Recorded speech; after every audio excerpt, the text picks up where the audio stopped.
Selamat datang di Cabe Channel. Jangan lupa subscribe dan nyalakan notifikasi agar tidak ketinggalan update konten dari channel ini dan kami makin semangat. Terima kasih. Satria Samudera. Buku 4. Perkawinan Setan. Para pendengar, pada bab yang lalu, Satria baru mengetahui bahwa pangkatnya di kemiliteran Lodaya adalah wakil panglima tertinggi. Dengan kata lain, dia berada langsung di bawah Ibu Suri, dan berdampingan dengan Lembu Geni. Memanfaatkan status tinggi tersebut, Satria dapat langsung meyakinkan Endrasuta dari Istana Bayangan untuk ikut andil dalam operasi perebutan tambang emas Artapura. Namun, jika ingin berjalan sukses, Satria juga harus mampu mengajak kelompok teratai air. Apakah pemuda dari Teluk Laut Barat ini akan berhasil? Lalu bagaimana dengan gading dari suku Arka yang tengah berjuang di Gunung Larangan? Mampukah ia mendapatkan mustika naga untuk menguatkan posisi sebagai calon penerus kepemimpinan? Mari kita simak bersama. Bab 12. Roda waktu terus berputar. Di Gunung Larangan, kesunyian hutan diusik teriakan dan raungan. Pada saat ini, seorang pemuda berbaju merah yang telah compang camping terlihat tengah berduel melawan 3 beruang hitam yang sangat besar. Anehnya, tak seperti beruang pada umumnya, ketiga beruang ini masing-masing memakai baju zirah, bersenjatakan pedang dan memiliki gerakan yang cepat dan akurat. Gading terus meliuk dan menebas dengan pedang di tangannya. Sudah sejak pagi pemuda ini terlihat konfrontasi dengan berbagai pihak. Fisik dan staminanya seperti terkuras hingga ke titik ekstrim. Pada momen ini, dengan satu gerakan terukur, Gading melesat ke udara, ia menggigit punggung kedua tangannya, dan seret, semburan darah segera melompat dan bergerak liar. Gumpalan darah ini melebar dan bergerak ke arah punggung, lalu melekat kuat dan membentuk sayap seperti kelelawar. Fuh, Gading menghembuskan napas panjang. Urat-urat di kening dan pelipisnya bertonjolan. Kedua matanya yang tadi berwarna putih kini menjadi merah, dan pupilnya menguning. Jujur saja, penampilan Gading saat ini sungguh tidak tampan. Aku sebetulnya ingin menggunakan jurus sayap darah ini untuk duel di Goa Naga. Tapi mengingat kondisi sekarang, aku tak punya pilihan. Bisik Gading pelan. Kemudian, ia melesat turun sambil mengepakkan kedua sayapnya. Wut, wut. Bersamaan dengan itu, 2 larik sinar berwarna merah dan berhawa panas melesat cepat. 2 beruang yang ada di depan tak sanggup menghindar. Keduanya segera tersambar dan terpental ke belakang.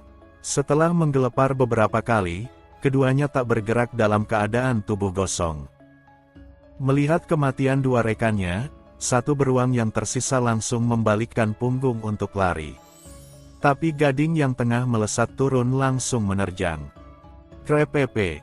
Pedang Gading menancap punggung beruang itu hingga tembus ke dada. Beruang terakhir ini jatuh tertelungkup dalam keadaan sekarat. Gading membuat 2 gerakan lagi, dan sukses mengakhiri penderitaan beruang terakhir tadi. Fuh, tak kusangka mereka sekuat ini. Aku betul-betul kehabisan tenaga.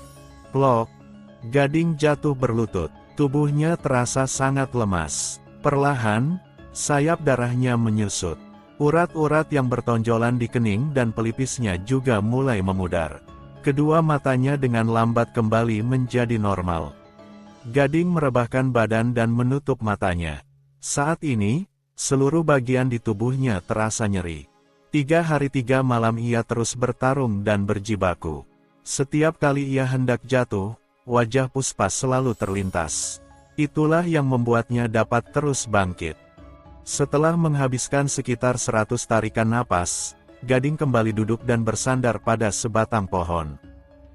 Sampai kapan kalian akan bersembunyi? Bukankah keadaanku sudah tak bisa lebih buruk lagi? Ujar Gading dengan nada penuh cibiran namun getir. Hutan di Gunung Larangan masih sepi. Hanya suara angin sepoi yang menerpa daun yang terdengar.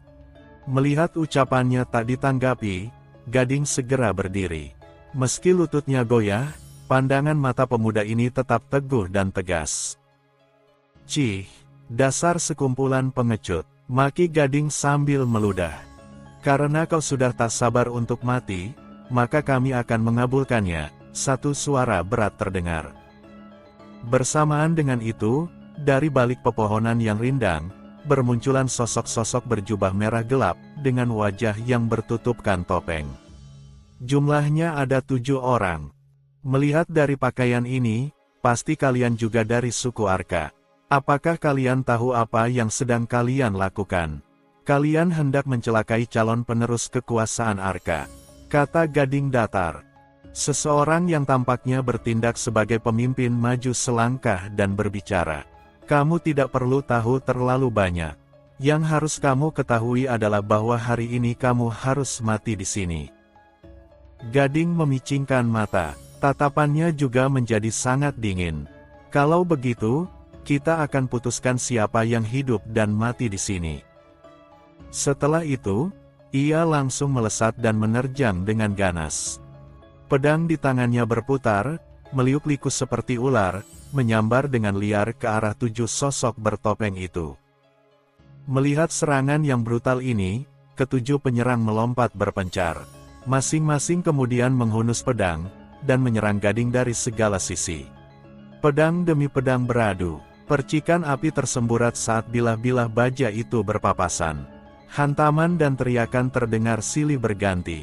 Tak terasa, sudah hampir satu pembakaran dupa berlalu, namun keadaan masih belum banyak berkembang. Sekilas, Gading memang terlihat sangat kerepotan, tapi para penyerang juga belum mendapatkan keuntungan yang diharapkan.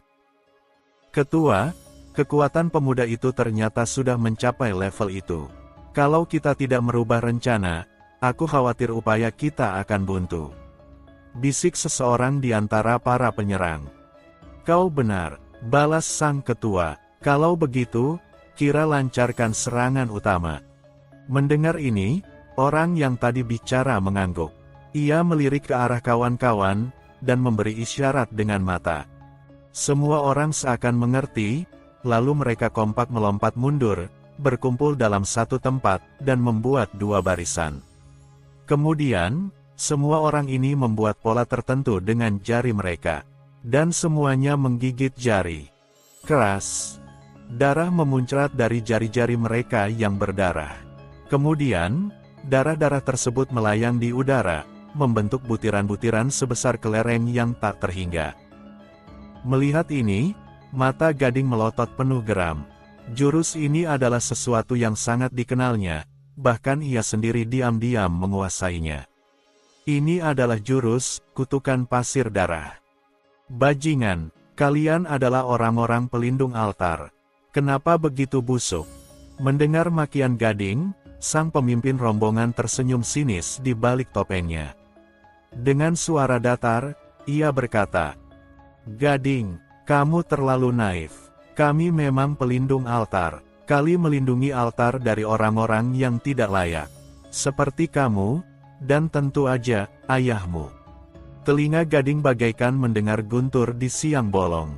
Bajingan, ternyata kalian, aku sudah tahu ada yang tak beres dengan kematian ayahku. Ternyata semua ulah kalian. Baiklah, aku akan bertaruh nyawa dengan kalian. Usai berkata, Gading menancapkan pedangnya. Ia berteriak sekuat tenaga dan mengerahkan segenap kemampuannya. Perlahan, tubuh Gading mengalami perubahan. Kulitnya memucat, urat-urat di seluruh tubuhnya bertonjolan. Matanya kembali menjadi kuning hitam. Tidak hanya itu, tepat di keningnya tiba-tiba muncul segaris darah. Bersamaan dengan itu, aroma darah yang begitu anyir dan gelap sontak menyeruak. "Ketua, aura ini, jangan-jangan," ucap seseorang dengan nada panik. Ketua rombongan penyerang tak menjawab. Ia menggertakkan gigi dalam diam. "Bangsat, karena keadaannya sudah seperti ini, ayo kita bertaruh sekalian. Cepat serang sebelum perubahannya sempurna," perintah sang ketua kemudian. Semua orang sontak melepaskan kekuatan dan menghantam ke arah Gading. Detik berikutnya, puluhan cahaya merah darah berdesing dan meletup saat menghantam tempat Gading berdiri. Gunung larangan yang biasanya sepi menjadi bergemuruh. Ledakan terus terdengar. Hal itu berlangsung selama hampir 1 pembakaran dupa. 100 tarikan napas kemudian, ledakan benar-benar berhenti. Awan merah masih mengepul, meninggalkan bayangan samar dan aroma amis yang tersebar. "Apakah dia mati?" kata seseorang dengan gugup. "Pasti mati. Kita sudah mengerahkan segalanya. Bahkan pemimpin utama saja tak mampu bertahan, apalagi pemuda tanggung seperti dia," jawab yang lain. Ketua rombongan ini mengangguk. "Sebelum pergi, pastikan dulu mayatnya," ujarnya memberi perintah. "Baik, Ketua," jawab beberapa orang kompak. Namun, saat mereka hendak bergerak, tiba-tiba melesat benang-benang berwarna merah dari balik asap yang mengepul tadi. Kres, kres. 3 orang penyerang langsung berteriak kesakitan saat sekujur tubuh mereka tertembus benang-benang tajam seperti duri. Pada saat ini, ketiga orang tersebut bahkan tak punya kesempatan untuk bereaksi. Sebab sedetik kemudian, tubuh mereka telah terburai dan tercabik-cabik menjadi ratusan potong. Ketua rombongan dan 3 kawannya yang tersisa tersentak. Mereka melompat mundur untuk menghindari jangkauan benang-benang merah tadi. Meriam darah. Ketua rombongan berteriak keras dan menghantamkan tangan kanannya. Bersamaan dengan itu, sebongkah cahaya berwarna merah seukuran kelapa menerjang ke arah rangkaian benang merah. Duar. Ledakan keras terdengar saat kedua kekuatan itu berbenturan. Seorang anggota segera melesat dan berdiri di samping pemimpin rombongan. "Ketua, Anda harus cepat lari. Kita harus..." Ucapan orang ini langsung terputus. Sama seperti ketiga kawannya, tubuhnya telah tercabik-cabik rangkaian benang merah yang tiba-tiba muncul dari dalam tanah. "Idot ini, tidak mungkin." Ketua rombongan ini tersurut ke belakang. Dari balik topengnya, wajahnya sudah menjadi begitu pucat. Pada saat ini, 2 anggota yang lain berteriak keras. Tubuh keduanya tertarik ke atas dan langsung terbelah menjadi ratusan keping. Sang ketua rombongan sudah hilang keberanian. Ia berbalik dan bergegas untuk melesat pergi. Namun, 1 benang merah tiba-tiba meluncur dari samping. Kres! Kaki kanan ketua rombongan ini terpotong sebatas betis. Ia langsung jatuh terguling dan menjerit sejadi-jadinya. Dengan memaksakan diri, pria ini masih berusaha untuk bangkit dan lari. Bagaimanapun, ia adalah seorang ahli. Seberat apapun suatu luka, ia seharusnya masih bisa menanggungnya. Namun, baru saja ia mulai bergerak, 3 benang merah telah menjerat seluruh tubuhnya. Sang ketua rombongan ini akhirnya terpaku, tak bisa menggerakkan seluruh tubuhnya walau 1 jari sekalipun. Barulah pada saat ini, awan merah tipis muncul dan samar-samar, menampakkan 1 sosok tubuh. Melihat sosok yang muncul ini, sang ketua rombongan bergetar ketakutan. "Dewa darah petaka," gumamnya lirih dan putus asa. Pada saat ini, di hadapannya muncul 1 sosok berambut panjang yang pakaiannya compang camping. Di punggungnya terdapat 2 sayap darah berbentuk seperti kelelawar. Matanya berwarna hitam kuning, tidak hanya ada 2, tapi mata ketiga muncul di dahinya. Seluruh kulit orang ini tampak pucat dengan urat-urat tak wajar yang muncul dan bertonjolan di sana-sini. Jelas, sosok ini adalah gading yang sudah bertransformasi menjadi makhluk yang mengerikan. Aura yang dipancarkan gading dalam bentuk ini begitu gelap dan pekat. "Ketua penjaga altar," suara gading terdengar berat dan jauh. "Siapa yang menyuruhmu untuk membunuh?" Apa maksudmu?" tanya ketua penjaga altar itu terbata-bata. Gading mendengus, "Kau pikir aku bodoh?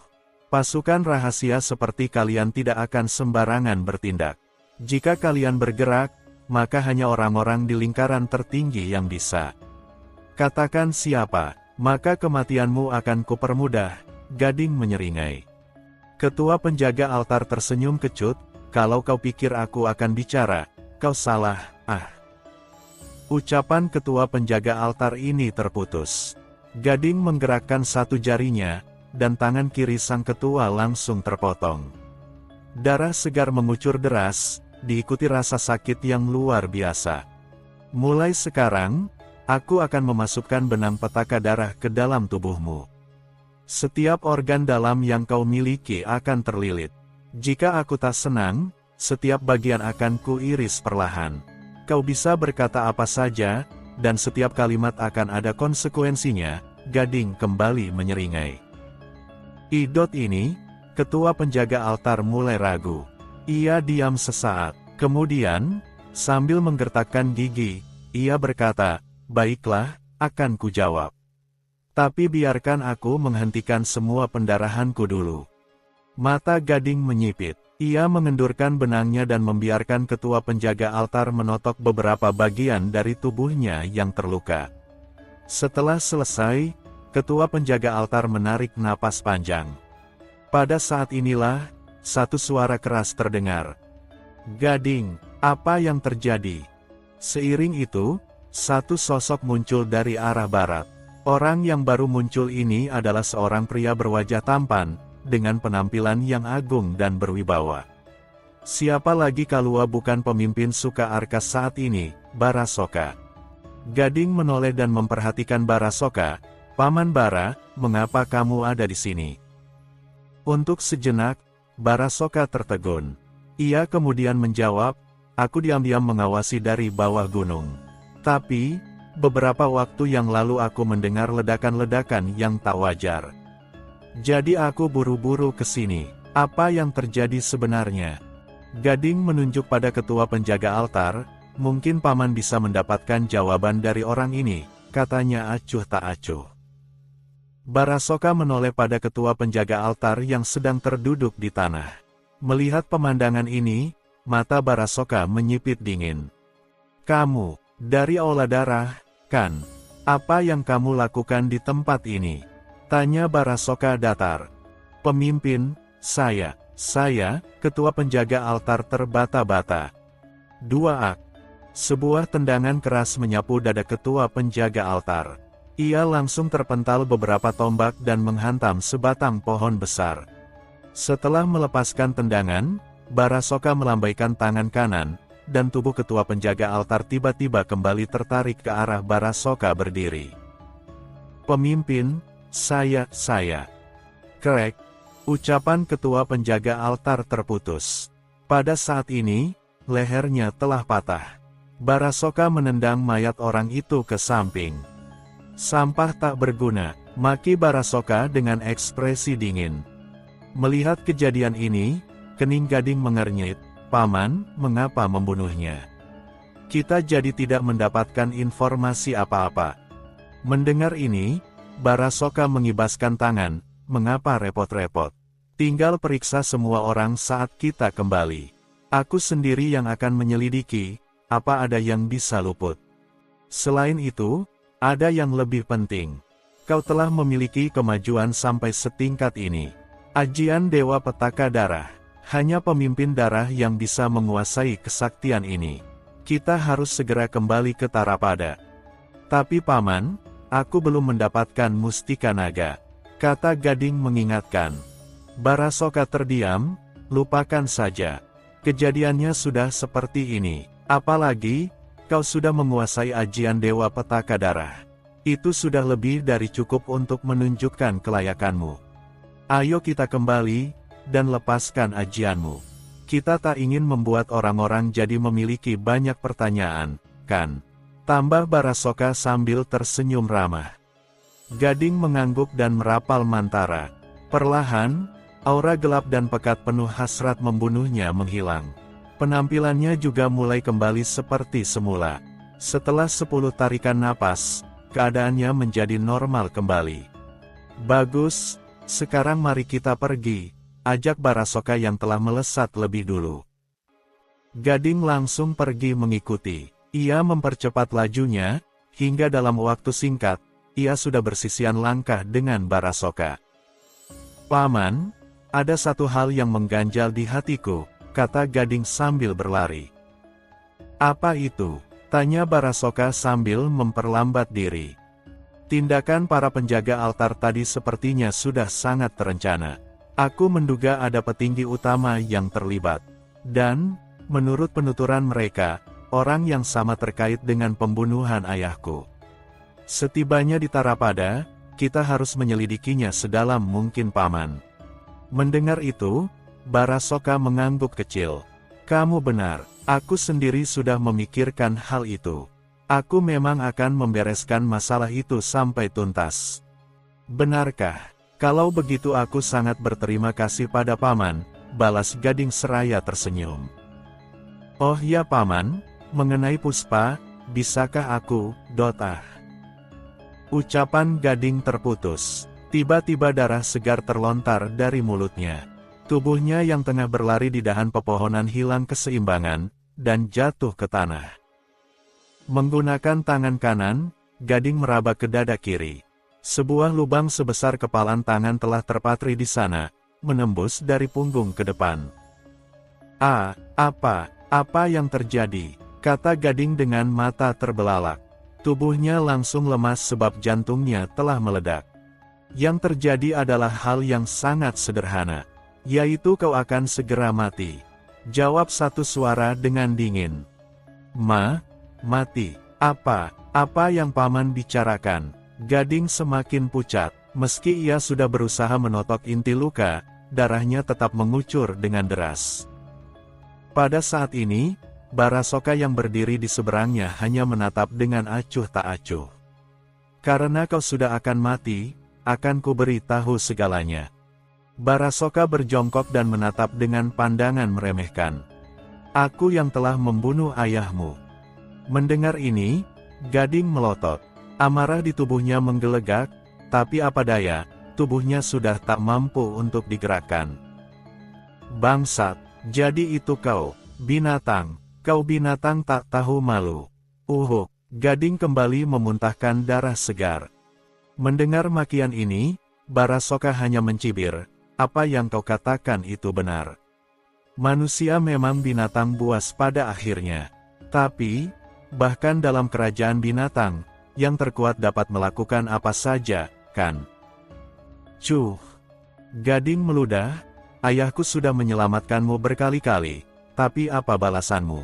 Bahkan binatang tak serendah dirimu, Barasoka tertawa, hahaha. Aku menginginkan kekuatan, kekuasaan dan keabadian.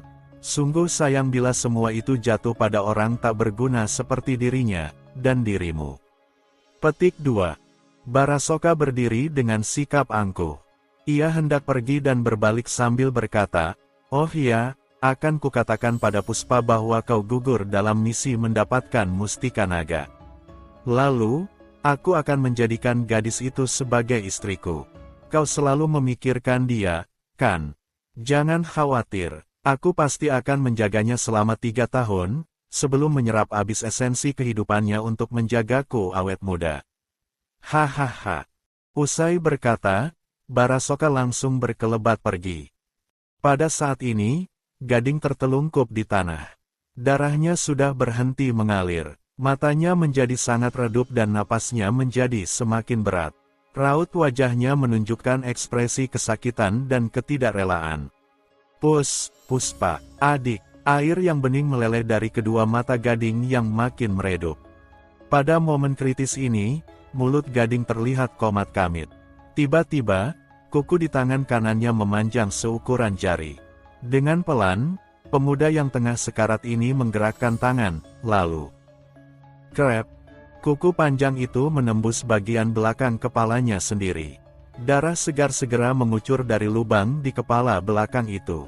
Wajah Gading dipenuhi urat-urat yang merah dan menonjol, pertanda bahwa ia menahan sakit yang luar biasa. Adik, maafkan aku, hanya ini yang bisa kulakukan. Darah yang tadi keluar dari kepala belakang Gading menggumpal menjadi satu lingkaran kecil, lalu melesat terbang ke arah barat. Bersamaan dengan perginya bola darah tadi, napas Gading berhenti. Gunung larangan kembali sunyi. Hanya angin yang berhembus pelan, menyebarkan aroma darah yang amis dan menyesakkan. Bersambung.